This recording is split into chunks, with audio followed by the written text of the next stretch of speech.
Hurricane Ian has now been downgraded to a Category 2 storm. The hurricane made landfall just after 3 p.m. today in southwest Florida as a powerful Category 4 storm, one of the strongest hurricanes ever to hit the United States.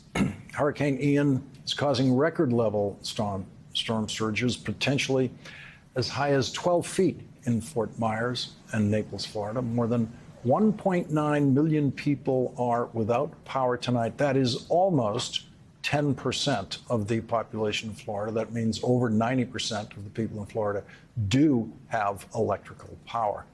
The number of people without electrical power is expected to rise as slow-moving storm cuts across Florida with hurricane-force winds.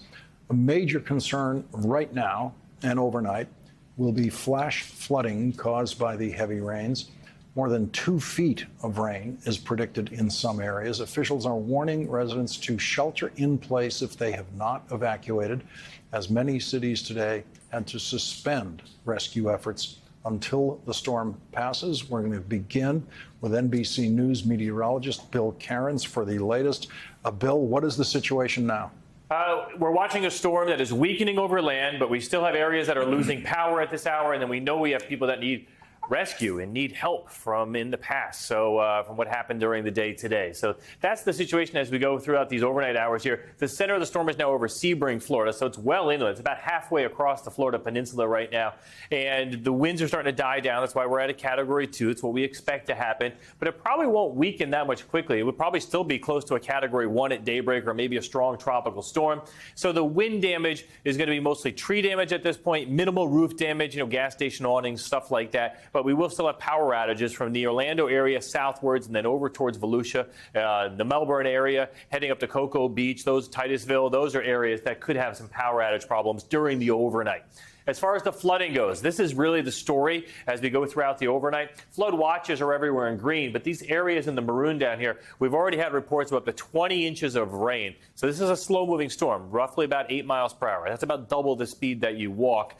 And so imagine just, walking across 160 miles of Florida. So that's roughly, going to take you a good 12 hours or so. So that's why we're going to have these epic rainfall totals, the possibility at least of 24 to 30 inches in a few spots. And the areas, this is rain additional to what we've already had. This area, all the maroonish color here, that's 10 inches plus. So that's all of the beach areas from Volusia County to Flagler, all the way up here to Jacksonville, and then back down I-4 through Sanford, Florida, Orlando, the Disney, the theme park areas, Universal. So that's the potential for at least extreme flooding. Life-threatening type flooding could happen. So here's a wider view of the storm showing how, we're seeing improving conditions in South Florida. Even in Naples, the water has started to retreat after those, record storm surge earlier, about 5 to 6 feet. We still think that the worst storm surge, and we haven't had confirmation of it because the gauges stopped working, but the Fort Myers area, that's where we think we could have gotten up to about 10 to 12 feet of storm surge.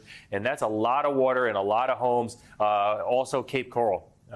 Very low elevation. They probably had a similar storm surge there. And we're talking not just like dozens or hundreds, maybe thousands of homes had water in the first floor levels if they weren't elevated and up on stilts. So this is the latest from the hurricanes there. We're at 100-mile-per-hour winds, so we're just about getting down there now. This will go to a Category 1 during the overnight. Still some strong winds all the way north in Daytona Beach and Volusia County, 53-mile-per-hour gusts. My rule of thumb is once you get over 50, that's when you can get some isolated power outages. So we'll see some strong gusts overnight, especially when the center goes near the Orlando area out towards the Space Coast. And here's the problem, Lawrence.